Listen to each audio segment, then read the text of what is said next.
Rapunzel. There once was a man and his wife who had wanted a child for longer than they could stand to count, and the wanting had hollowed them. They had stopped saying the word aloud because the silence that came after saying it was worse than not saying it at all. At the back of their house, a little window looked down into a garden, the most beautiful in the country, walled all around in stone too high to see over. No one climbed that wall. The garden belonged to a sorceress named Mother Gothel, old beyond telling. And everyone for miles kept their eyes down when they passed her gate, because it was said she saw everything that grew in her ground and counted it, and knew the moment anything was missing. One evening, the wife stood at the window as the light faded, and her gaze fell upon a bed of rampion against the inner wall. The leaves were so green, so cool and wet, that her mouth filled with water, and an ache opened under her ribs. She wanted it the way the barren want, without reason and without mercy toward herself. By morning the ache had grown. She set food before herself and could not eat it, because none of it was the green thing behind the wall, and within a week the flesh had begun to fall from her. Her husband watched the color leave her face and understood that she would die inside her own hunger if he did nothing. So in the blue dark, he set a ladder to the wall and went over. The garden on the far side was silent, not the ordinary silence of a garden at night, but a held silence, the silence of a room in which someone is listening. He tore a fistful of rampion from the wet earth and was gone before his own breath could give him away. His wife ate the leaves raw that night, and for one day she was herself again. But a hunger fed on stolen things only deepens. Soon she lay gray against the pillow and would not speak, and he saw the death creeping back into her face, and he went over the wall a second time. He came down into the wet beds, turned toward the rampion, and Mother Gothel was standing between him and it, close enough to touch, as though she had grown up out of the ground while he climbed. She did not shout. She looked at him with pale, lashless eyes that seemed to tally him the way she tallied her rose. "So," she said softly, "the thief who has been thinning my beds." He fell to his knees, and the words spilled out of him. His wife, her hunger, how she would be dead by morning without the green at his back. He begged. He called her merciful. Something moved behind the old woman's eyes, slow and patient. "Take it," she said. "Take all of it, if it will keep the woman breathing. And when the child comes, you will give it to me." He went cold. "There is no child," he whispered. "There will be," she smiled without warmth. "You will put it into my arms the day it is born, and I will be a mother to it. Swear it now, or climb back over your wall and watch your wife die of a salad." He swore. He would have sworn anything that carried his wife as far as morning. And when the child came, a girl born with a full head of pale gold hair, they had 1 hour with her before a knock sounded at the door, though no footsteps had come up the path. Mother Gothel took the child without a word, named her Rapunzel, after the green thing her mother had traded her for, and carried her away. Rapunzel grew, and she grew beautiful, and Mother Gothel loved her the way a hand loves what it holds too tightly. The girl was never struck, never cold, never hungry, and never once in 12 years out of the old woman's sight. And as she came up toward womanhood and began to draw the eyes of the world, Gothel's love curdled into something with teeth, because a thing so lovely might be wanted by someone else, and the old woman did not share what was hers. On the day Rapunzel turned 12, the sorceress took her deep into a wood where no path led, to a tower that stood alone among the trees. It had no door and no stair, only a single window near the top, and below it nothing but smooth stone and the long drop. Gothel settled her into the round room and went down. And from that day, the only way into the world above was the way the old woman chose. When she wished to enter, she would stand at the foot of the stone and call up in her cracked, sweet voice, "Rapunzel, Rapunzel, let down your hair." For the girl's hair had never been cut, and it shone like spun gold even in that dim room.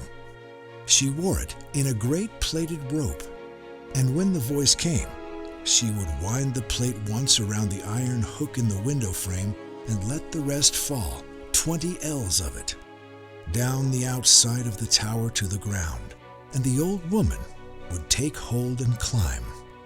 Rapunzel learned early what the calling cost her. The hook took some of the weight, but not all. The rest came down on her scalp and the back of her neck, so that each time Gothel climbed, the girl braced her feet against the wall and gripped the sill and bore the drag of a grown woman's body hanging from her own head. By the time the old woman reached the top, Rapunzel's eyes were streaming and her neck was a bar of white pain, and still she was not permitted to let it show on her face. Years passed in that room, and the child became a young woman, though there was no one to tell her so. She knew the seasons by the tops of the trees, and she knew her own voice because she used it to fill the silence, singing songs she made out of nothing, out of the weather and the wanting to be elsewhere. She did not know the songs carried down through the wood. A king's son was riding through that wood one evening when the singing found him. He drew rein and listened, and the sound went into him and would not come out. He rode all the way around the tower, through the briars grown thick about its foot, and found no door, no way in at all, only a voice from a window too high to reach. He came back the next day, and the day after, and stood among the trees below the window, loving a voice he had never seen the shape of. One dusk, hidden in the briars, he saw the old woman come and call the words, and watched a river of gold pour down the stone, and the old woman climb it and vanish inside. When the dark came, he went to the foot of the tower and pitched his voice low and cracked, as near to hers as he could make it. "Rapunzel, Rapunzel, let down your hair." The gold came down and he climbed, and the whole way up he felt it shift and give against the stone, warm, alive, and it did not once cross his mind what it was costing the girl at the top to hold him. She had braced for the old woman, and felt at once the weight was wrong. And when the shape came up over the sill, it was not Gothel, but a young man, dark against the last of the light. Rapunzel had never seen a man, and she went back against the far wall with a cry caught between her teeth. He kept still, and kept his distance, and spoke to her low and gentle, and told her it was her singing that had brought him. Because his voice was kind, and because it was the first new voice in all her years, her fear went out of her by degrees, and she looked at him and thought, without quite having the words for it, that here was someone who wanted her to be happy rather than kept. He came again the next evening, and the next, until in the round room, in the falling dark, they sat close, and then closer, and the whispers were no longer needed. One night she asked him to take her away. He said that he would. He would bring her a length of silk each evening, and she would knot it into a ladder. And when it reached the ground, she would climb down out of the tower on something other than her own body, and ride away, and never be a rope for anyone again. The silk grew, knot by knot, beneath the straw of her bed, and for the first time the tower held a secret the old woman had not put there. The change came into her body before it came out of her mouth.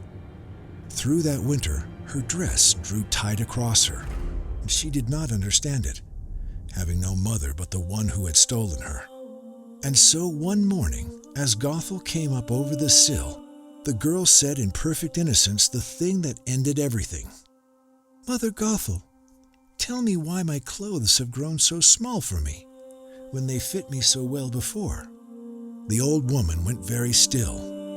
In those few words she read the whole of it, the man, the evenings, the ruin of the one possession she had walled away from all the world. "Wicked child," she said, and her voice had gone flat and strange. "I hid you from the world. I kept you mine, and you have let it in." She crossed the room before Rapunzel could move, and took hold of the great gold plate close to the scalp, and wound it around her fist once and twice, until the girl's head was dragged down and back, and she could feel the roots of her own hair straining in the skin. With the other hand, the old woman drew a pair of long iron shears from her belt. Rapunzel felt the cold of the blades laid against the back of her neck. She felt the first edge bite in, and then came the sound, close to her ear, a slow grinding tear rather than a clean cut, because the plate was thick as a wrist, and the shears were old and blunt. Snip, and then, after a terrible pause, snap. The weight left her all at once, 12 years of it, gone between one breath and the next, and her head came up light and wrong and cold. The plate lay on the floor between them, as long as a person laid down, and it no longer looked as though it had ever grown from anyone at all. Rapunzel put her hands to her cropped and bleeding scalp, and she did not scream, because she had learned, in that tower, never to let the pain reach her face. Even now, the lesson held. The old woman gathered the girl up, shorn and shaking, and heavy now with the child, and carried her far from any road, to a waste of gray scrub and dry stone where nothing grew, and set her down among the rocks, and left her there, with no hair, no home, and no voice to raise in her help, to live if she could. Then Gothel went back to the tower alone. She bound the shorn plate fast to the iron hook in the window, so that it hung down the stone exactly the way it always had, gold in the dusk, and she sat down in the dark and waited, with the patience of a spider that has felt the first thread move. When the night came, the king's son came with it. He called up the words that had become his own, and the gold came down, and he climbed it, gladder with every pull, up toward the girl he meant to carry out of the world. He swung his leg over the sill and turned, and the face waiting for him was not hers. It was the old woman, and her eyes caught what little light there was and threw it back, bright and hard and glittering.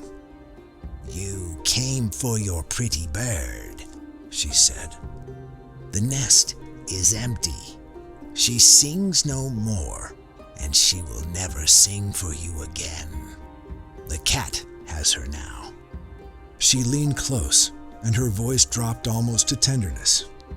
"And the cat will have your eyes as well." He threw himself back from her, out of the window into the dark. He did not fall to his death. The briars had grown thick and high about the foot of the tower over all those years, the same briars he had once pushed through to reach her, and they broke his fall and would not let him go. He came down into them, and the long black thorns took him everywhere at once, and two of them, as he tore himself to get free, went into his eyes and put them out. The world he had climbed toward went black between one heartbeat and the next. He crawled out blind and could not find his horse. He could not find the path, and could not find anything ever again by looking, because looking was finished for him now. For years he wandered so, living on roots and berries and bitter things, not dying, though there were mornings he wished the thorns had done the whole work at once. He learned the world again through his ears and his hands, the way she had once learned it through a single window. And everywhere he went, he listened. He listened for one voice. Rapunzel had not died in the waste. She had borne her children there among the stones, a boy and a girl, twins, and kept them alive on almost nothing, and had grown lean and brown and older. Her hair came back not as a rope of gold, but plain and short, and already threaded gray. To keep the children from crying in the long empty evenings, she sang to them the small songs from the tower, because they were still the only thing she owned that was hers to give. And one evening, at the far edge of the waste, a blind man walking with his arms out before him stopped and turned his ruined face toward the sound, because a voice was singing out there among the rocks, a voice he had carried in his body through all those years of dark. He went toward it, stumbling, falling, rising again. Rapunzel saw him come and knew him, though the years and the thorns had all but unmade him. She ran to him across the stones and caught him as he dropped and put her arms around his neck and wept against his face. And where two of her tears ran into his blind and broken eyes, the dark in them thinned and cleared, and the first thing he saw after all his years of night was her face, older and thinner, and looking back at him, and behind her 2 children watching their mother hold a weeping stranger.